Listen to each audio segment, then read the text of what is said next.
Hi, I'm Scott Peterson with RealityBitesCooking.com.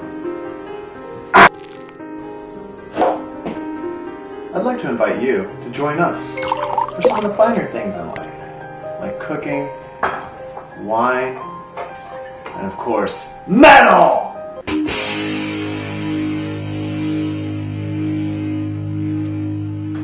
So we have kind of a huge assortment of cutting utensils here today, right? Just your average day kitchen drawer selection of knives. Yeah, everybody has one of these in their kitchen drawer. Yes. And you just don't know what you want to chop with this. Exactly. What kind of knives do you use at your house? Well, at home I have this big block of knives that I bought a few years ago. I hope they're a decent set. And I kind of just use whichever one is clean. Well, it's always good to use a clean knife. Yes. That's a good start. The truth of the matter is the big block of knives really isn't that helpful other than you always have a clean knife. Right, exactly. You get a lot of pretty useless knives in those. So instead of spending a couple $100 buying a big block of knives, you can spend a couple $100 and get 3 really awesome knives. The very first knife. Chef's knife? Chef's knife, right. So there's many different styles of chef's knife. There's Japanese chef's knives that have the rounded edge. There are hybrids of a French style chef knife and a Japanese chef knife. This is kind of a hybrid here. But whatever you buy, you want to make sure that it's comfortable. It's difficult to buy a knife, like say you're looking online, something like that. The best way to do it is to go to either a knife store or you could go to a place like Sur La Table or one of those stores that has a huge selection of knives that you can actually pick up, hold in your hand, and a lot of times they will have demo knives that you can use to cut. This is where you would kind of splurge. 95% of your cutting is going to be with the chef's knife.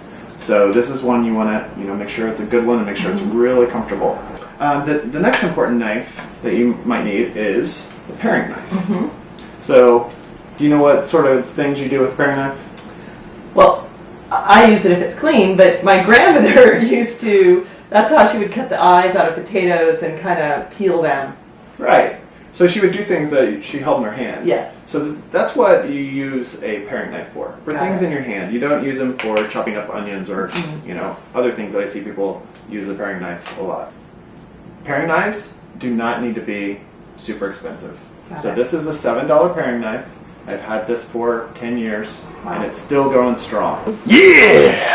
Next up, everybody needs some sort of bread knife. The bread knife is mainly for bread, right? Something that you need to saw with. Right. Yeah, this is basically your kitchen saw.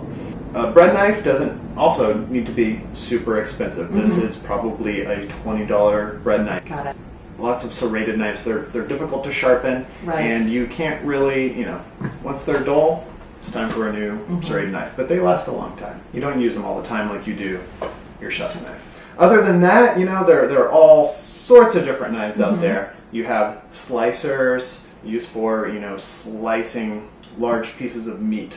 You have fillet knives for deboning chicken and fish and things like that. And other kinds of, knives that are for filleting or cutting, butchering. Right.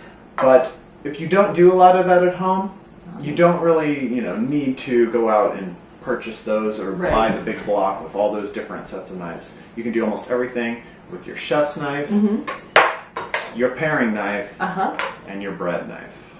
Yeah, and this thing, it's hard to find a block for this to go in as well. I know, but I have a lot of tomatoes at home. It makes it the best job.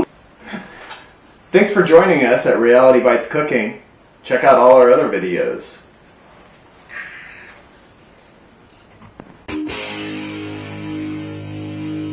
Hi, I'm Scott Peterson. I'm here with Carlos Danger. We're going to talk about miracle axes. Here's Scotty.